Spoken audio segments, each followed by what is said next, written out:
October 27. Jane never said no. Jane was there when we went through transition. Jane was there for the celebrations. Jane, when it was just you and I, and there were times like that. Jane was the most accommodating staff member there was, whether it was for a member or for the staff.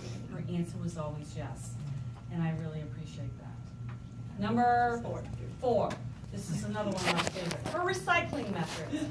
Jane introduced recycling to Coeur d'Alene, which I thought was very admirable of her, because we were really bad at it. You know, we didn't recycle anything. So she decided that we should recycle paper, and it was for a good cause. When you bring in truckload, Chris remembers too, at Westboro High School, if you bring over the paper that you don't want to use, it goes to a good cause to benefit the schools, right? They get money. Yeah. They get money for all the recyclable paper. So what Jane would do is there was a bucket under her desk, and she just kept throwing the paper in, which was great. Why there's a bucket under my desk That's full why of there's a paper? bucket under your desk, just throw the paper in. But what you don't know is, when she would leave at night, scraps of paper trailed outside the office, and there was pieces of papers and trails of every place that she went. And for days, I was picking up scraps of paper, and it was all her recycling method, which ended up going throughout our whole office on a regular basis.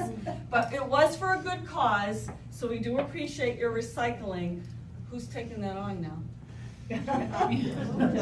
Deb, the new girls. Raise your hand once. Number 4.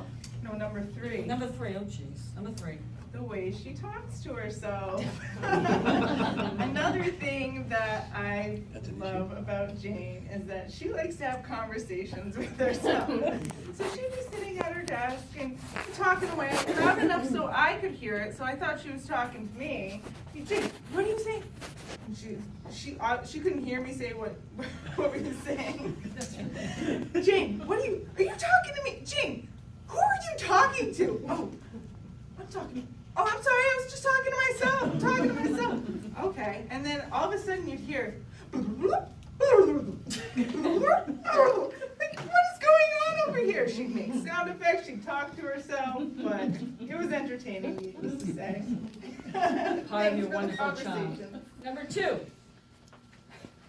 It's hot in here. It's hot in here. It's hot in here. It is hot in here. It is hot in here. Can you just turn the AC on Just for a second. It's hot in here. Jane, it's not hot in here. And what's the last thing you said to us on Thursday? I said, I will miss you all, but I won't miss you. With an office full of women, you can understand the temperature is usually all over the place. We were all the same. She was always hot. So the temperature was always, she would always have a fan on at her desk. Oh, yeah. In the deepest, coldest days of outside. And when it was really warm, she was sick. So I could never figure it out, but nobody complained more about the temperature than Jane did. And this is a girl that can sit on a beach and bake all day long, so I never quite got it. I never got it. Rather be on the beach right now. On the beach all day in the hot Wait, do you have a sun. fan on the beach? No, you go in the water. And number 1, Fair enough. and this is what we love about Jane the most. She cared about all of us. She cared about all of our members. She personally got to know every one of you. She had a heart of gold. And I really mean a heart of gold. She made a huge impact on this office. I find that she's a valued friend, and I'm going to miss you deeply. I probably have known you the longest. And I love the Janeisms, your creativity, your wealth of knowledge, the little idiosyncrasies, because there's plenty of them that I have, that they continue. Apparently I'm the new target, just so you know. And the other thing is, we don't know what we're going to do without you. It is a great loss to Coeur d'Alene. Our members love you, obviously, by the time you're here. So thank you from the bottom of heart for being the person that you are and the impact that you made on Coeur d'Alene. We love you.